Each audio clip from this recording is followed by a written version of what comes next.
आणि बातमीपत्राच्या सुरुवातीलाच राष्ट्रवादीच्या गोटातून एक अत्यंत महत्त्वाची बातमी आहे। अजित पवारांच्या राष्ट्रवादीतला वाद काही केल्या संपेनाय असं चित्र दिसतंय। अजित पवारांना जाऊन 28 मे रोजी 4 महिने पूर्ण होतील, पण अजूनही नेत्यांमध्ये वाद सुरू आहेत। राष्ट्रवादीची आज देवगिरी निवासस्थानी बैठक झाली आहे। या बैठकीमध्ये छगन भुजबळ आणि सुनील तटकरे यांच्यामध्ये झुंपल्याचं पाहायला मिळालंय।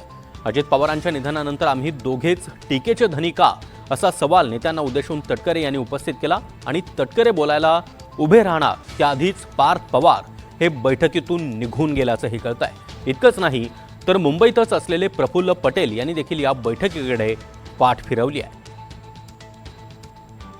आणि या संदर्भात अधिक माहिती देण्यासाठी आमचे प्रतिनिधी सागर कुलकर्णी आपल्यासोबत आहेत। सागर, राष्ट्रवादीमधून अंतर्गत गोटामधून ही अत्यंत महत्त्वाची बातमी आहे। भुजबळ आणि तटकरे यांच्यामध्ये काहीसा वाद झाल्याचं कळत आहे। देवगिरी इथे आज राष्ट्रवादीच्या सर्व आमदारांची बैठक सुनील पवारांनी बोलवली। अर्थात राष्ट्रवादीच्या पोटनिवडणुकीनंतर तब्बल 1 ते 1.5 महिन्याच्या कालांतराने ही बैठक झाली होती।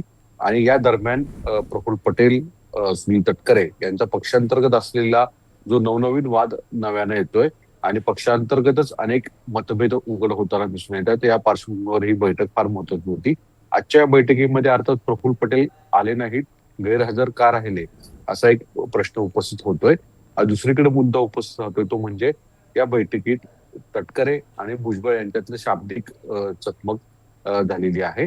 अर्थात तटकरेंचा सूर जो होता तो स्पष्ट होता की आजच्या या बैठकीमध्ये त्यांनी संदर्भ अजितदादांच्या कायम समर्थनार्थ आम्ही उभे राहिलो आणि कायम अजितदादांबरोबर राहिलो, पक्षांत कुठलाही मतभेद न ठेवता त्यांच्या पाठीशी राहिलो असं मत मांडलं। आणि आता मात्र ज्यावेळेस प्रफुल्ल पटेल आणि तटकरे यांच्यावर आरोप होत आहेत त्यावेळेस पक्ष पाठीशी राहत नाही असं का होतं, असं स्वरूपाचं एक विधान केलं।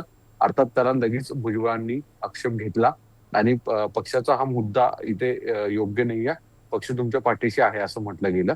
अर्थात या सगळ्या दरम्यान म्हणजे सगळ्यात महत्वाची घडामोड अशी होती की तटकरेंचं भाषण सुरू असताना पार्थ पवार तिथून निघाले होते। त्यांचं काही व्यक्तिगत काम असेल किंवा कशासाठी गेले हा मुद्दा वेगळा राहतो, पण चर्चा अशी आहे की तटकरे कोणतं तरी विधान करतील आणि अर्थात पार्थ पवारांवर तो टीकेचा सूर असेल की काय, यामुळेच पार्थ पवार तिथून काढता पाय घेतला होता का, अशी एक चर्चा आता रंगू लागलेली आहे। आजच्या या संपूर्ण बैठकीमध्ये प्रामुख्याने विधान परिषदेच्या निवडणुकीच्या बाबतीत सर्व आमदारांनी भूमिका मांडली की राष्ट्रवादी काँग्रेसचं जिथे संख्याबळ जास्त आहे अशा ठिकाणी आपण जागा घेणं गरजेचं आहे। याचा अर्थ स्पष्ट आहे की पुणे या विधान परिषदेवर दावा करावा अशा स्वरूपाचा सूर राष्ट्रवादीच्या या सर्व आमदारांचा होता।